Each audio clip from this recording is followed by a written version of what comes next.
మాజీ సీఎం జగన్ విశాఖపట్నం వస్తే పిల్లలను రోడ్డుపైకి తెచ్చి స్వాగతం పలికించుకునేవారని రూసా గ్రాంట్స్ ఇస్రో గ్రాంట్ను దుర్వినియోగం చేశారని మంత్రి లోకేష్ విమర్శించారు.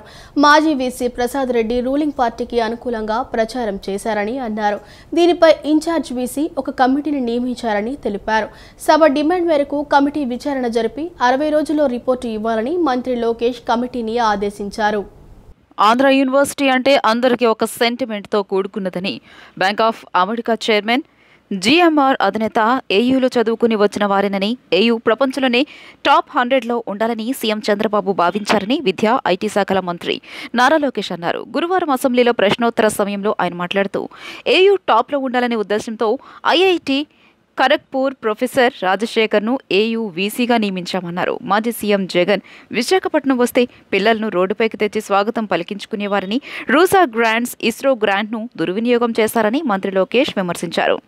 మాజీ వీసీ ప్రసాద్ రెడ్డి రూలింగ్ పార్టీకి అనుకూలంగా ప్రచారం చేశారని అన్నారు. దీనిపై ఇన్ఛార్జ్ వీసీ ఒక కమిటీని నియమించారని తెలియజేశారు.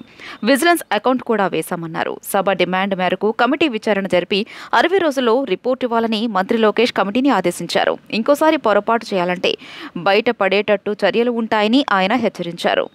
ఆంధ్ర యూనివర్సిటీ ప్రమాణాలను పెంచి గత వైభవం తీసుకువస్తామని మంత్రి స్పష్టం చేశారు. ఆంధ్ర యూనివర్సిటీ నుంచి అనేక పారిశ్రామికవేత్తలు, రాజకీయ నాయకులు, ప్రజాప్రతినిధులు కూడా వస్తాం జరిగింది అధ్యక్ష.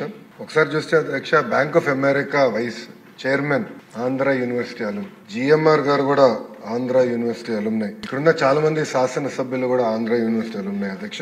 అందుకే గౌరవ ముఖ్యమంత్రి గారు నన్ను విద్యాశాఖ మంత్రిగా అపాయింట్ చేసినప్పుడు అధ్యక్ష చాలా స్పష్టంగా నాకు చెప్పారు, ఒక ప్రభుత్వ విశ్వవిద్యాలయం ఉన్న 5 సంవత్సరాల్లో ప్రపంచంలోనే టాప్ 100 క్యూఎస్ ర్యాంక్ లో ఒక్క స్థానంలో ఉండాలి, టాప్ 100 లో ఉండాలి అనే ఆలోచన నాకు ఆదేశాలు జారీ చేస్తాం జరిగింది. ఆయన ఆలోచన అదే అధ్యక్ష.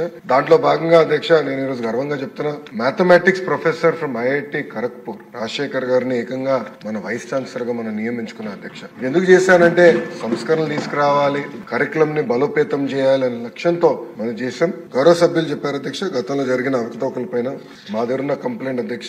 మొదటిది misuse of RUSA grants of 20 crores అని, ఇంకో పక్కన ఇస్రో నుంచి వచ్చిన 25 లక్షల గ్రాంట్ కూడా ఇర్రెగ్యులారిటీస్ ఉన్నాయని, అవినీతి, abuse of power, misuse of students for political purposes అధ్యక్ష. ఇది గతంలో చూసాం. మాజీ ముఖ్యమంత్రి గారు ఎప్పుడైనా విశాఖపట్నం వెళ్తే క్లాస్ లో ఉన్న పిల్లలు క్లాస్ ఆపేసి రోడ్ పైకి తీసుకొచ్చి ఏదో స్వాగతం పలకాలి, పూలేయాలని చెప్పే పరిస్థితి కూడా చూసాం అధ్యక్ష. అదేంది illegal appointment of registrar of Andhra university జరిగింది. Examination centres were chosen by collecting bribes from colleges for distance education. ఇంకో పక్కన illegal appointments. VC violated the constitution and campaign for the party in direct elections in favour of ruling party, continuing the retired professors as principals against the rules of the university. ఇంకో పక్కన అధ్యక్ష irregularities, violations against the norms and act provisions. అంటే ఇట్లా అనేక complaints వచ్చినాయి. గౌరవ సభ్యులు అడిగారు, గతంలో కూడా మీరు చెప్పారు ఏమైందని. అధ్యక్ష, ఇన్ఛార్జ్ వైస్ ఛాన్సలర్ గారు ఒక కమిటీ నియమించారు. ఆ కమిటీ ద్వారా రిపోర్ట్ ఇవ్వాలని వాళ్ళు అడుగుతాం జరిగింది అధ్యక్ష. అందుకే గౌరవ సభ్యులు అడిగారు ఈ రోజు ఎట్టి పరిస్థితుల్లో మీరు విజిలెన్స్ ఎంక్వైరీ చేయాలని.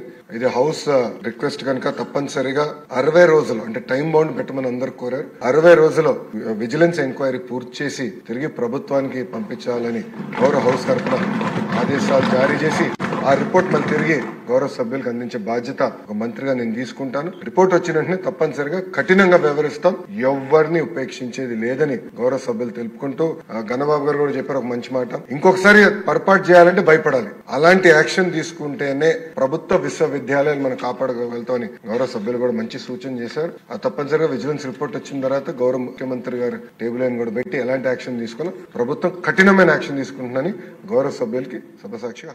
మహిళల రక్షణ, భద్రతే లక్ష్యంగా శక్తి యాప్ను మరింత మెరుగ్గా తీర్చిదిద్దుతామని హోంమంత్రి వంగలపూడి అనిత స్పష్టం చేశారు.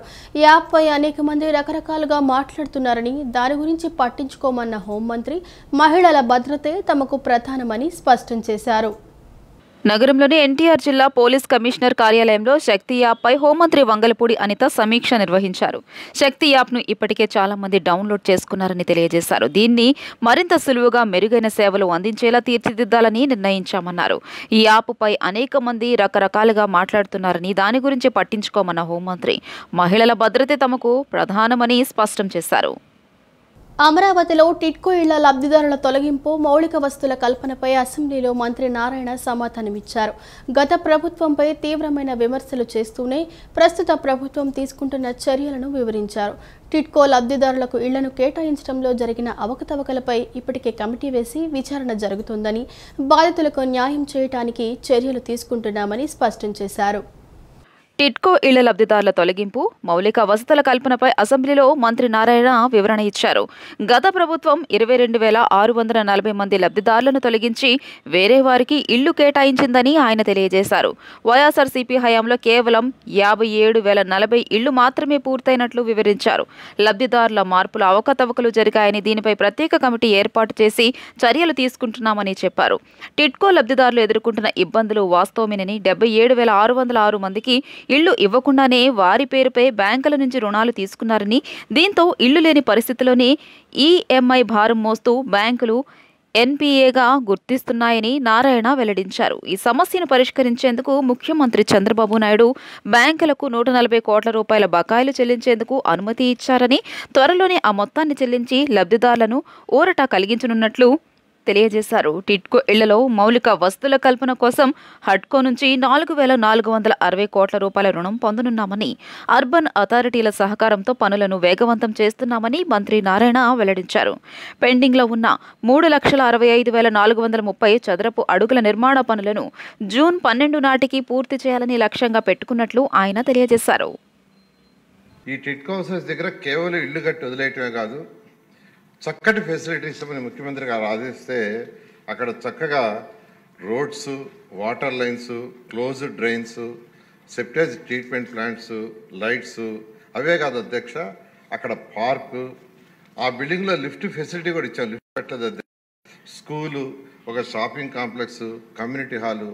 అదే కాకుండా ముఖ్యమంత్రి గారు ఏం చెప్పారంటే, మీరు కట్టే ఇళ్ళు ఊరికి కొద్దిగా దూరంగా ఉంటాయి, స్థలాలు దొరకవు కదా, అక్కడ పేదలు నిరుపేదలు ఉన్నప్పుడు అక్కడ ఎకనామిక్ యాక్టివిటీ స్టార్ట్ కావాలా, కాబట్టి ఎకనామిక్ యాక్టివిటీ స్టార్ట్ చేయమంటే ప్రతి టిడ్కో హౌస్ లేఅవుట్ దగ్గర దాదాపు 2 ఎకరాల నుంచి 5 ఎకరాలు ఎత్తిపెట్టాం అధ్యక్ష.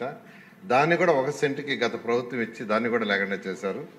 అయితే ఇప్పుడు సభ్యులందరూ అడిగిన ప్రకారం సమస్యలు తీసుకుంటే బెనిఫిషరీస్కి నిజంగా సమస్యలు ఉన్నాయి అధ్యక్ష. అప్పుడు గత ప్రభుత్వం ఉన్నప్పుడు 430 చదరపు అడుగులు కావాలంటే అప్ఫ్రంట్ 1 లక్ష కట్టమన్నాం అధ్యక్ష. అయితే గత ప్రభుత్వం వచ్చిన జీవో ఇచ్చింది 1,00,000 కాదు 50,000 అని. ఈ నెల 17 నుండి ఏప్రిల్ 1 వరకు జరగనున్న 10వ తరగతి పరీక్షలకు పగడ్బందీ ఏర్పాట్లు చేయాలని ప్రభుత్వ ప్రధాన కార్యదర్శి కె విజయానంద్ ఆదేశించారు. పరీక్ష రోజు పరీక్షా కేంద్రాలకు 100 మీటర్ల పరిధిలో 144వ సెక్షన్ కింద నిషేధాజ్ఞలు విధించాలని, పరీక్షా కేంద్రాల పరిధిలో జిరాక్స్, నెట్ సెంటర్లను మూసి ఉంచాలని సూచించారు. ఫేక్ న్యూస్, వదంతులు వ్యాప్తి చేసే వారిపై కఠిన చర్యలు తీసుకోవాలని రాష్ట్ర స్థాయిలో 0866297454 నంబరు కంట్రోల్ రూమ్ ఏర్పాటు చేయాలని సిఎస్ పేర్కొన్నారు. రాష్ట్ర వ్యాప్తంగా ఈ నెల 17వ తేదీ నుండి ఏప్రిల్ 1వ తేదీ వరకు నిర్వహించే 10వ తరగతి పబ్లిక్ పరీక్షలను ఎటువంటి అవాంఛనీయ సంఘటనలకు ఆస్కారం లేని రీతిలో సక్రమంగా నిర్వహించేందుకు అవసరమైన చర్యలు తీసుకోవాలని ప్రభుత్వ ప్రధాన కార్యదర్శి కె విజయానంద్ జిల్లా కలెక్టర్లు, ఎస్పీలు, విద్యా తదితర శాఖల అధికారులను ఆదేశించారు. 10వ తరగతి పరీక్షలపై రాష్ట్ర సచివాలయం నుండి జిల్లా కలెక్టర్లు, ఎస్పీలతో వీడియో సమావేశం ద్వారా సన్నాహక ఏర్పాట్లపై సమీక్షించారు. ఈ సందర్భంగా ఆయన మాట్లాడుతూ పరీక్షల నిర్వహణలో ఎలాంటి అవాంఛనీయ సంఘటనలు జరగకుండా కట్టుదిట్టమైన చర్యలు తీసుకోవాలని ఆదేశించారు. చీఫ్ సూపరింటెండెంట్ మినహా ఎవరి మొబైల్ ఫోన్ను పరీక్షా కేంద్రాల్లోకి అనుమతించరాదని స్పష్టం చేశారు. ఎవరైనా మొబైల్ ఫోన్లు తీసుకువస్తే వాటిని పరీక్షా కేంద్రాల ప్రధాన గేటు వద్దే వాటిని సేకరించి భద్రపరిచి పరీక్ష అనంతరం వాటిని తిరిగి అప్పగించాలన్నారు. పరీక్షలు జరిగే రోజుల్లో పరీక్షా కేంద్రాలకు 100 మీటర్ల పరిధిలో 144 సెక్షన్ కింద నిషేధాజ్ఞలు విధించాలని చెప్పారు. అదేవిధంగా పరీక్షా కేంద్రాల పరిధిలోని జిరాక్స్, నెట్ సెంటర్లన్నీ మూసి ఉంచేలా తగిన చర్యలు తీసుకోవాలని కలెక్టర్లను సిఎస్ విజయానంద్ ఆదేశించారు. పరీక్షలు జరిగే సమయంలో వివిధ సోషల్ మీడియా సహా ఇతర ప్రసార మాధ్యమాల్లో పేపరు లీకు వంటి వదంతులు లేదా ఫేక్ న్యూస్ వ్యాప్తి చేసే వారిపై కఠిన చర్యలు తీసుకోవాలని సిఎస్ విజయానంద్ స్పష్టం చేశారు. ఎక్కడైనా అలాంటివి వ్యాప్తి జరిగితే వెంటనే విచారణ చేసి తగిన స్పష్టత ఇవ్వాలని, నకిలీ వార్తలు ప్రసారం చేసినట్టు తేలితే అలాంటి వారిపై చట్ట ప్రకారం చర్యలు తీసుకోవాలని ఆదేశించారు. ఇటీవల బీఈడీ పరీక్షల నిర్వహణ సమయంలో పేపర్ లీక్ వంటి వదంతులు వచ్చాయని, కావున అలాంటి వాటిపై పూర్తి అప్రమత్తంగా ఉండి పరీక్షలు సజీవుగా నిర్వహించేందుకు కట్టుదిట్టమైన చర్యలు తీసుకోవాలని కలెక్టర్లు, ఎస్పీలను ఆదేశించారు. రానున్న 10వ తరగతి పరీక్షలను సజావుగా నిర్వహించేలా వెంటనే జిల్లా కలెక్టర్, ఎస్పీల ఆధ్వర్యంలో జిల్లా స్థాయి అధికారులతో కోఆర్డినేషన్ కమిటీ సమావేశాలు నిర్వహించుకోవాలని చెప్పారు. సెన్సిటివ్ పరీక్షా కేంద్రాలపై ప్రత్యేక దృష్టి సారించాలని కలెక్టర్లను సిఎస్ విజయానంద్ ఆదేశించారు. గుంటూరు జిల్లా మంగళగిరి సమీపంలో చినకాకాని వద్ద ప్రతిష్టాత్మకంగా తలపెట్టిన 100 పడకల ఆసుపత్రి కార్పొరేట్ హాస్పిటల్కు ధీటుగా అత్యాధునిక సౌకర్యాలతో నిర్మించాలని అధికారులను ఐటీ విద్యాశాఖల మంత్రి నారా లోకేష్ ఆదేశించారు. కార్పొరేట్ హాస్పిటల్కు ధీటుగా అత్యాధునిక సౌకర్యాలతో నిర్మించాలని, ఎటువంటి రాజీ పడే ప్రసక్తి లేదని అధికారులకు మంత్రి నారా లోకేష్ స్పష్టమైన ఆదేశాలు జారీ చేశారు. ఉండవల్లి నివాసంలో మంత్రి నారా లోకేష్ చినకాకాని వద్ద ప్రతిష్టాత్మకంగా నిర్మించే 100 పడకల ఆసుపత్రి నిర్మాణంపై అధికారులతో సమీక్షించారు. శంకుస్థాపన రోజు నుండి ఏడాదిలోగా పనులు పూర్తయ్యేలా పక్కా ప్రణాళికతో పనులు చేపట్టాలి. అత్యవసర రోగులకు అవసరమైన లిఫ్ట్ సదుపాయం, విశాలమైన వాహనాల పార్కింగ్ ఉండాలని సూచించారు. గ్రౌండ్ ఫ్లోర్, ఫస్ట్ ఫ్లోర్ కలిపి 1,14,075 చదరపు అడుగుల్లోని విశాలంగా ఈ హాస్పిటల్ నిర్మాణం జరగనుంది. కార్పొరేట్ హాస్పిటల్స్కు ధీటుగా అత్యాధునిక సౌకర్యాలతో నిర్మించాలని, ఎటువంటి రాజీ పడే ప్రసక్తి లేదని అధికారులకు మంత్రి నారా లోకేష్ స్పష్టమైన ఆదేశాలు జారీ చేశారు. తిరుమల తిరుపతి దేవస్థానం ఆధ్వర్యంలో మార్చి 15న రాజధాని ప్రాంతం వెంకటపాలెంలో నిర్వహించనున్న శ్రీనివాస కళ్యాణ మహోత్సవానికి దేవాదాయ శాఖ మంత్రి ఆనం రామనారాయణ రెడ్డికి హాజరు కావాలని టీటీడీ ఈవో, జేఈఓలు అధికారికంగా ఆహ్వానాన్ని అందించారు. ఈ సందర్భంగా మంత్రి ఆనంతో టీటీడీ అధికారులు సమావేశమై కళ్యాణోత్సవ ఏర్పాట్లు, భక్తుల సౌకర్యాలు, స్వామివారి కళ్యాణ వేదిక ఏర్పాట్ల గురించి వివరంగా చర్చించారు.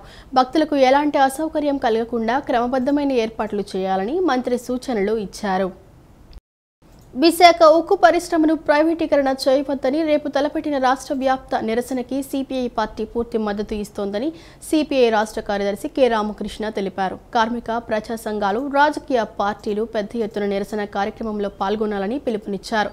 కేంద్రంలో ఉన్న నరేంద్ర మోదీ ప్రభుత్వ రంగ సంస్థలను నిర్వీర్యం చేసి ప్రైవేటు పరం చేస్తోందని విమర్శించారు. ప్యాకేజీ పేరుతో మోసం చేస్తున్నారు తప్ప దానికి క్యాపిటల్ మైన్స్ ఏర్పాటు చేయకపోవటం, కనీసం సెయిల్లో విలీనం కూడా చేయకుండా కేంద్రం కాలయాపన చేస్తోందని మండిపడ్డారు.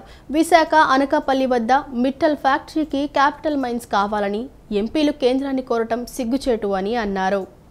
విశాఖ ఉక్కు ఫ్యాక్టరీని ప్రైవేట్ పరం చేయకూడదని, అదేవిధంగా దానికి క్యాపిటివ్ మైన్స్ ఏర్పాటు చేసి దాన్ని ముందుకు సాగించాలని, ప్రభుత్వ రంగంలో కొనసాగించాలని చెప్పి రేపు రాష్ట్ర వ్యాప్తంగా జరుగుతున్న నిరసనలకు భారత కమ్యూనిస్ట్ పార్టీ మద్దతు ఇస్తూ ఉంది.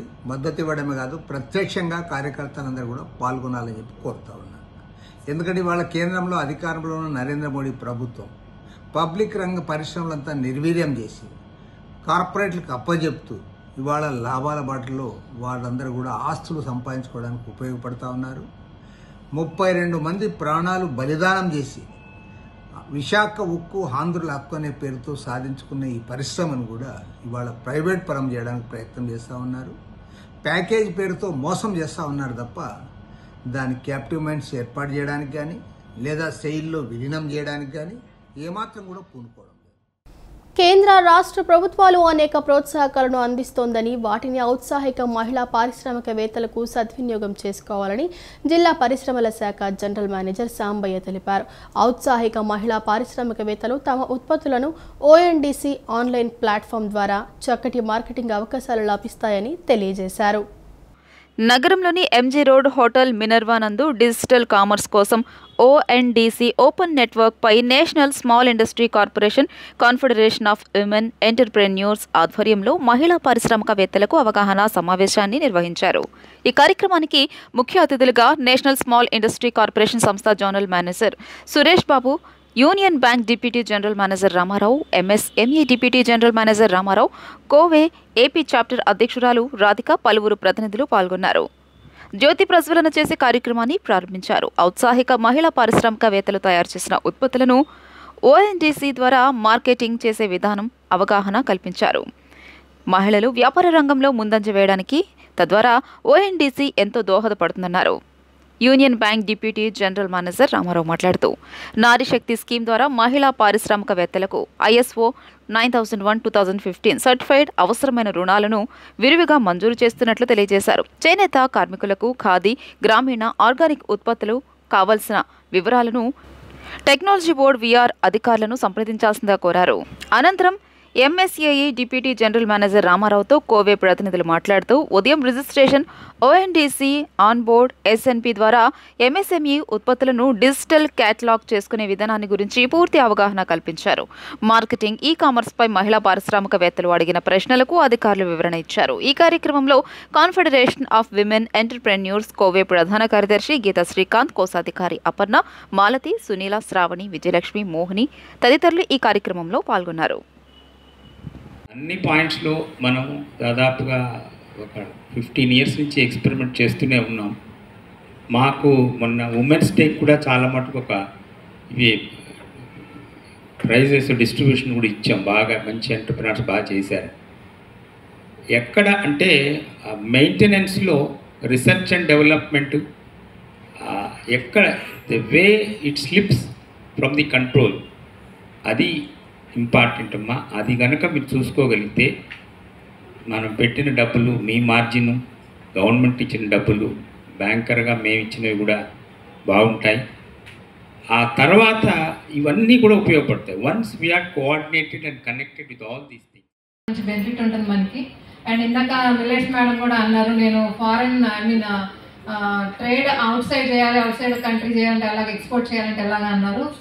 Again this is one of the platform where you can show your products online. And మనం ఎప్పుడు కూడా కన్సిస్టెంట్గా ఇట్లాంటి సెమినార్స్ కండక్ట్ చేస్తూ ఉన్నామండి. కోవే తరఫున DGFT ట్రైనింగ్ కూడా చేస్తూ ఉన్నాము. సో ఇంపోర్ట్ ఎక్స్పోర్ట్స్ గురించి కావాలన్నప్పుడు ఆ ట్రైనింగ్ జరుగుతుంటుందండి. ట్రైనింగ్ అనౌన్స్మెంట్ జరిగినప్పుడు గ్రూప్లో దయచేసి మీరు రెస్పాండ్ అవుతే మాకు మీ ఇంట్రెస్ట్ని బట్టి మేము నెక్స్ట్ ప్రోగ్రామ్ ఏం ఆర్గనైజ్ చేయాలనేది కూడా మేము డిజైన్ చేస్తాం. సో ఉద్యమేషన్ తీసుకున్న తర్వాతనే మీకు you want to start a company, you want to help the you want to take raw materials, you want to take any marketing support, funding supports, anything you name it. But it should always have a Udyami certificate, parent document, what I can. Clear?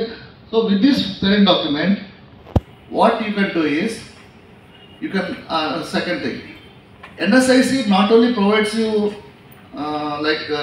today's theme is marketing support, all this, but I will tell you, we provide integrated support. I'll use the word as integrated support. I think you understand what is by integrated support. World kidney day సందర్భంగా గుంటూరు జిల్లా మంగళగిరి ఎయిమ్స్లో వైద్యులు, nursing విద్యార్థులు rally నిర్వహించారు. AIIMS నుంచి Mangalagiri bus stand వరకు ర్యాలీగా వెళ్లారు. ప్రపంచంలో రోజు రోజుకి కిడ్నీ వ్యాధిగ్రస్తులు పెరుగుతున్నారని వైద్యులు తెలిపారు. దీనిని ముందుగానే గుర్తిస్తే చికిత్స అందించడం చాలా సులువన్నారు. శారీరక శ్రమ లేకపోవడం, ఊబకాయం, విపరీతమైన పెయిన్ కిల్లర్స్ వినియోగించడం వల్ల కిడ్నీ వ్యాధులు వస్తాయని వైద్యులు వెల్లడించారు. మధుమేహం, ఊబకాయం, బీపీ ఉన్నవారు ప్రతి 3 నెలలకు ఒకసారి కిడ్నీ పరీక్షలు చేయించుకుంటే ఉపయోగకరంగా ఉంటుందని వైద్యులు తెలిపారు. కృష్ణా జిల్లా బాపులపాడు మండలం వీరవల్లి గ్రామంలో కొలువైన శ్రీ లక్ష్మీ తిరుపతమ్మ గోపయ్య వార్ల ఉత్సవాలు అత్యంత వైభవపేతంగా సాగుతున్నాయి. ఉత్సవాలు 3వ రోజు తిరుపతమ్మ గోపయ్య స్వామివార్లు ఉత్సవ మూర్తులను గ్రామంలో ఊరేగించారు. మదిలో కోరిన కోరికలు తీర్చే ఆది పరాశక్తి అవతారంలో ఉన్న తిరుపతమ్మ అమ్మవారి తమ ఇళ్లకు వస్తోంది అని భక్తి శ్రద్ధలతో మహిళలు ఎదురెళ్లి హారతులతో స్వాగతం పలికారు. తమ ఇంటికి తిరుపతమ్మ గోపయ్య స్వామివార్ల వస్త్రాలు సమర్పించడంతో పాటు ప్రత్యేక పూజలు చేసి పాన్పులు సమర్పించారు. ఉత్సవాలు మొదటి రోజు జరిగే కళ్యాణోత్సవం జరిగిన అనంతరం 3 రోజుల పాటు అమ్మవారికి గ్రామోత్సవం నిర్వహించి ఉత్సవాలు దేవస్థానంలోకి తీసుకురావడం ఆనవాయితీగా వస్తోంది. ఈ కార్యక్రమంలో ధర్మకర్తలు నందమూరి శ్రీనివాస మురళీకృష్ణ ప్రసాద్, లంకా రవి శ్రీనివాస్, ఉత్సవాల నిర్వాహకులు ఆత్మూరి బాలాజీ, కలపాల నాని, కాకర్ల గిరిధర్, శ్రీకాంత్, లంకా సతీష్, కోడిబోయిన బాబీ, పలువురు ప్రముఖులు, భక్తులు పాల్గొన్నారు.